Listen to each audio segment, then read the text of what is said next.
Welcome back to Make Play Treasure. Today we're reading Motor Miles by John Birmingham. This is Miles. Miles was given a home by Alice Trudge and her son Norman, but Miles was a very difficult dog. Miles did not come when he was called, did not like going for walks, and did not like his food or the rain. He barked too much.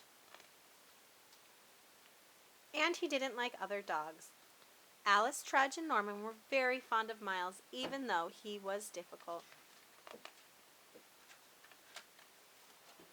What Miles really liked was to go for a ride in the car up the hill to the cafe. At the cafe, people said, "Oh, what a lovely dog."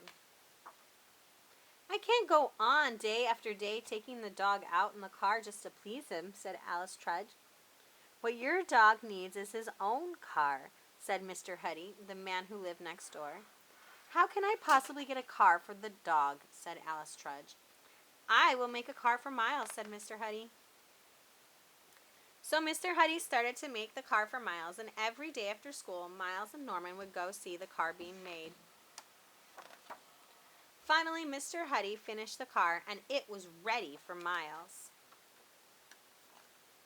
"We will have to give you driving lessons," said Mr. Huddy to Miles. Miles practiced going right, going left, and going backward. "Quick, stop!" After many lessons, Miles had learned to drive and was ready to go on the road. One morning, Alice Trudge could not take Norman to school and did not know what to do. "I could squeeze into Miles's car and he could take me to school," said Norman.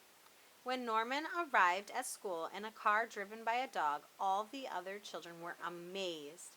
After that, Norman and Miles began to go on secret little trips in the car. One day they went to the seaside very early in the morning. Other mornings they would drive out into the countryside. They drove through leaves in the autumn, and once in the winter they drove out and played in the snow.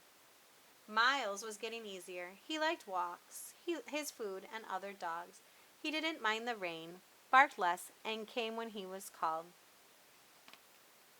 But Norman was growing up and getting bigger, and soon he could no longer fit in the car. Miles stopped driving. Maybe he didn't like being on his own, so the car was put away. One day, Miles and Norman heard a lot of noise coming from Mr. Huddy's workshop. "Let's go and see what Mr. Huddy is up to now," said Norman. Mr. Huddy was starting to make an airplane. "I wonder who that is for."